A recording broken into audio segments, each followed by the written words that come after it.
Hi everyone, this is Alisha Mahajan from An Academy. Hope you are doing well. So, in this lecture video, this is basically the 500 lecture video of basically paper 2. Paper 1 की भी guys series चल रही है. So, इस particular series में what I'm going to do is आपको MCQs थोड़े थोड़े करवाऊंगी बट डिटेल में करवाऊंगी. डिटेल इन द सेंस कि आपको उस टॉपिक से रिगार्डिंग अगर कोई भी क्वेश्चन आता है तो you will perfectly bang on. ठीक है जी. जैसे मोस्ट ऑफ द टाइम हम करते हैं एक मिनट के लिए एक एमसीक्यू गो थ्रू कर लिया, वो सिस्टम नहीं रहेगा. It will be in detailed in nature. Okay, so this is my information guys. You can contact me. This is my Telegram, YouTube. जब भी आपको मेरा कोई हेल्प की जरूरत पड़ेगी तो you can always contact me here. ठीक है जी, किसी भी तरीके का प्रॉब्लम हो तो. Okay, so let's get started without wasting any time. The concept of marketing mix was developed by guys. देखो ये कुछ क्वेश्चन आंसर्स आए हुए हैं. So अब marketing mix was developed by, अगर हम इसको ध्यान से देखें तो ये एक ऑथर टाइप क्वेश्चन है. तो इसमें आपको ना ऑथर्स के नाम याद रखने हैं. जब जब मैं ऑथर्स के नाम बोलूंगी आपने उनको लिख लेना. गिनती के थोड़े बहुत ऑथर्स के नेम आपको याद रखना है. Okay, so answer to this question is guys NH Borden. Option number A. Please write it down. The concept of marketing mix was developed by. Many people want BMW, only few are able to buy. This is the example of. देखिए, अब चाहते तो बड़े सारे हैं, want तो अब BMW सबसे पहले जरूरत नहीं है. जरूरत 5 लाख की गाड़ी से भी हो सकती है. First thing. अब want, अब कहते many people want BMW, only few are able to buy. तो क्वेश्चन पूछ रहे हैं कौन होते हैं एबल टू बाय. जो एबल टू बाय होते हैं मतलब जिनके पास पैसा है वही डिमांड क्रिएट कर सकते हैं ना. नहीं तो इच्छाएं, वांट्स तो सबकी होती है.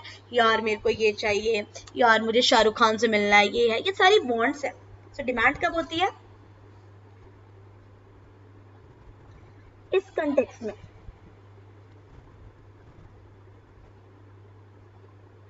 I hope that is clear to you. So answer to this question is demand. That is the act of obtaining a desired object from someone by offering something in return. देखो, so answer to this question is simple सी बात है. हम किसी को कुछ दे रहे हैं और किसी से कुछ ले रहे हैं. Answer is C, exchange. Now guys, very important concept is यहाँ पर selling आपको पता होगा, delivery पता होगा, लेकिन market myopia. So अब let me tell you, सबसे पहले मैं आपको बता दूं आंसर इसका C है. बट मार्केटिंग मायोपिया मैं क्यों बता रही हूँ? कई बच्चे कहेंगे मैम मार्केटिंग मायोपिया आपने समझा दिया कि इसका आंसर ये है क्या. सो डिटेल में बता रही हूँ. Answer to this question is exchange. But marketing myopia का भी मतलब आपको पता होना चाहिए. Let's talk about it. Marketing myopia Theodore Levitt ने डेवलप करा था. ये मतलब होता है शॉर्ट साइटेडनेस. मतलब यहाँ पर मार्केटर का सिर्फ फोकस होता है जल्दी से जल्दी अपना प्रोडक्ट बेचने का. इन्हें कोई लेना देना नहीं होता कि कस्टमर की डिमांड्स उन पर मैं फोकस करूं. ठीक है जी.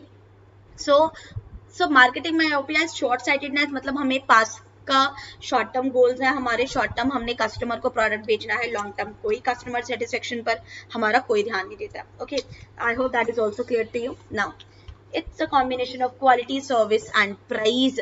सो कौन है इन तीनों का कॉम्बिनेशन? Marketing triad. देखो ट्रायड का मतलब होता है 3 पार्ट्स में divide. So what are the 3 parts? Quality, service and price. So guys इसका आंसर है option number C for Katie. So customer satisfaction, customer value, sorry customer value है ना, इट्स बी. मैंने सेटिस्फेक्शन वर्ड देख लिया. No, so C is not the answer. B for boy is the answer. Customer value triad. देखिए अब customer value triad क्या कहता है. देखो कहते हैं कस्टमर की वैल्यू किस पर है? Value based prices. क्या जो कस्टमर जितनी उसको चीज मिल रही है, जो उसको प्रोडक्ट मिल रहा है, वो प्राइस उसका वर्थ इट है कि महंगा है या सस्ता है. Product quality. क्या जितना हमने कस्टमर ने पैसा पे करा है उसके अकॉर्डिंग उसकी क्वालिटी है. सर्विस. क्या सर्विसेज इस चीज पर मिलती है. ठीक है जी. सो कस्टमर की वैल्यू इन तीनों के मल्टीप्लिकेशन से बनती है.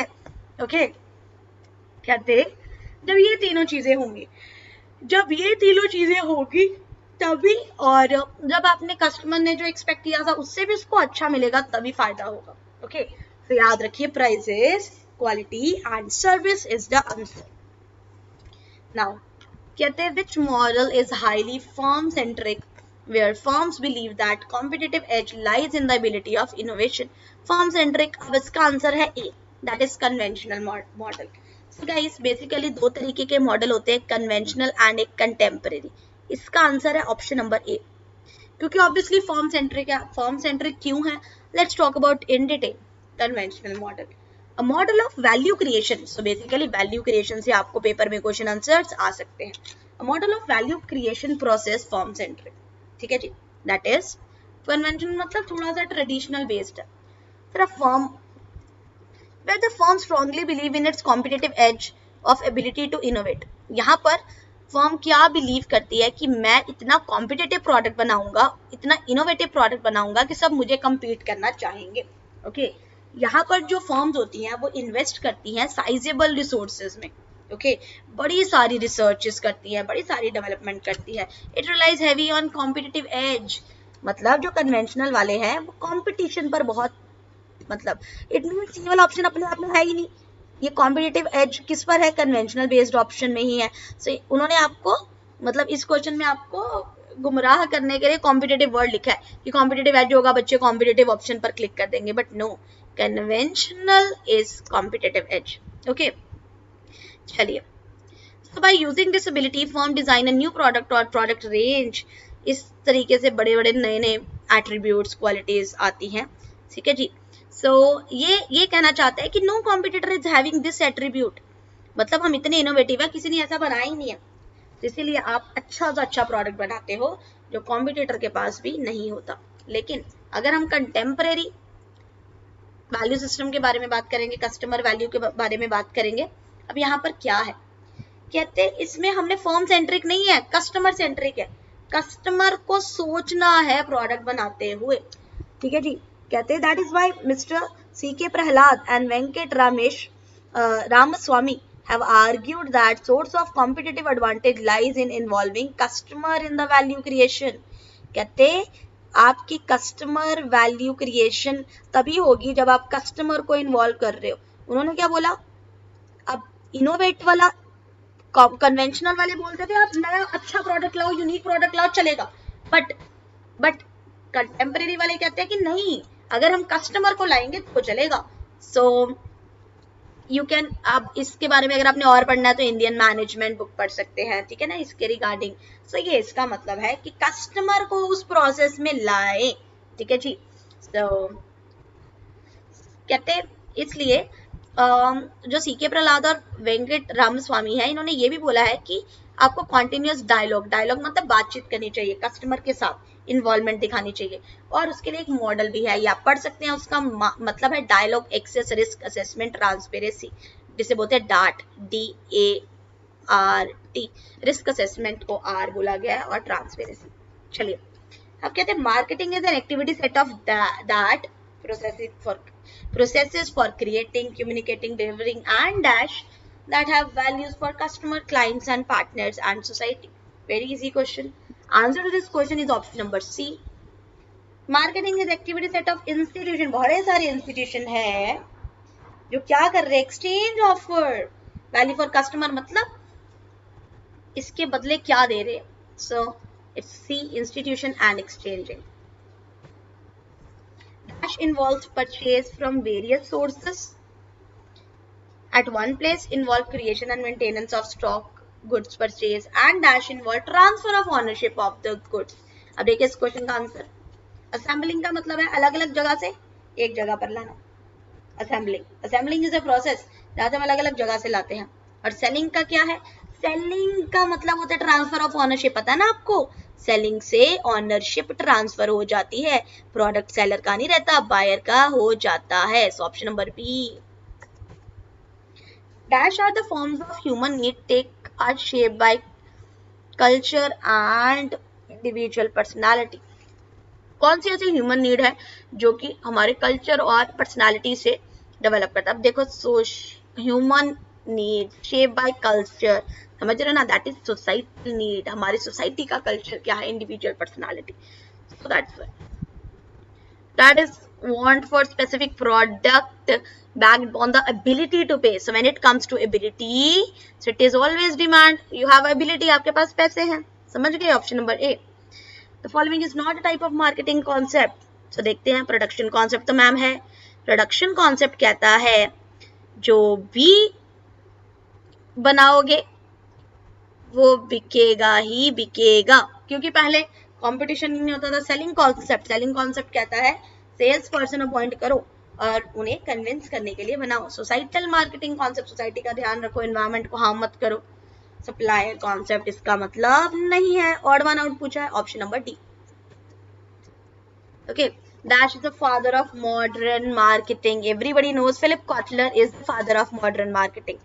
पहले क्वेश्चन और इस क्वेश्चन में डिफरेंस है, ठीक है. पहला भी ऑथर वाला था, ये भी ऑथर वाला है. सो दो ऑथर्स वाले क्वेश्चन आंसर्स आपके हो गए हैं. Philip Kotler. Get out production, cut the prices. कहते हैं प्रोडक्शन हमें चाहिए, प्राइजेस को चाहे कट कर दो. Philosophy by Henry Ford is example of. देखो अब गेट आउट प्रोडक्शन कहते हैं प्रोड्यूस करो. क्यों प्रोड्यूस करने के लिए बोलते थे? प्रोडक्शन कहता है ना बनाओ, जो बनाओ बिकेगा. क्यों? पहले कोई होता थी नहीं, कंपटीशन ही नहीं था. कहते हैं प्रोडक्शन बाहर निकालो, कट द प्राइसेस. सस्ता प्रोडक्ट बनाओ और प्रोडक्शन करते रहो, लोग खरीदेंगे ही खरीदेंगे अगर उनकी हैसियत में है. लेकिन प्रोडक्ट कॉन्सेप्ट कहता है फीचर अच्छे होने चाहिए. और यहाँ पर थोड़े बहुत कॉम्पिटिटर्स भी आ जाते हैं, लेकिन इसमें इतने कॉम्पिटिटर्स नहीं है अभी प्रोडक्शन में. तभी कहते हैं ना जो प्रोडक्ट प्रोड्यूस करो बिकेगा ही बिकेगा. So option number C is the answer. The term marketing refers to advertising, sale promotion, publicity, public relations services, new product need development, concept improvement, sales planning, strategy implementation, a philosophy that stresses customer value and satisfaction. So answer to this question is, marketing का क्या मतलब है? We want customer satisfaction, क्योंकि marketing भी concept है ना. So concept के according देखना है. Option number D, a philosophy that stresses customer value satisfaction.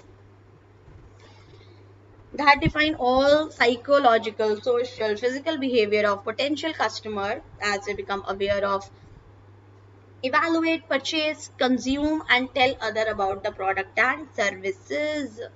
मतलब it is the part of हमारा कंज्यूमर बिहेवियर. कंज्यूमर बिहेवियर में ऐसा होगा जहां पर वो कंज्यूमर बिहेवियर में चेक नहीं करते, एनालाइज नहीं करते, अवेयरनेस नहीं होती, परचेज नहीं करते, फिर उसके रिव्यूज नहीं देते. So it is a part of consumer behaviour.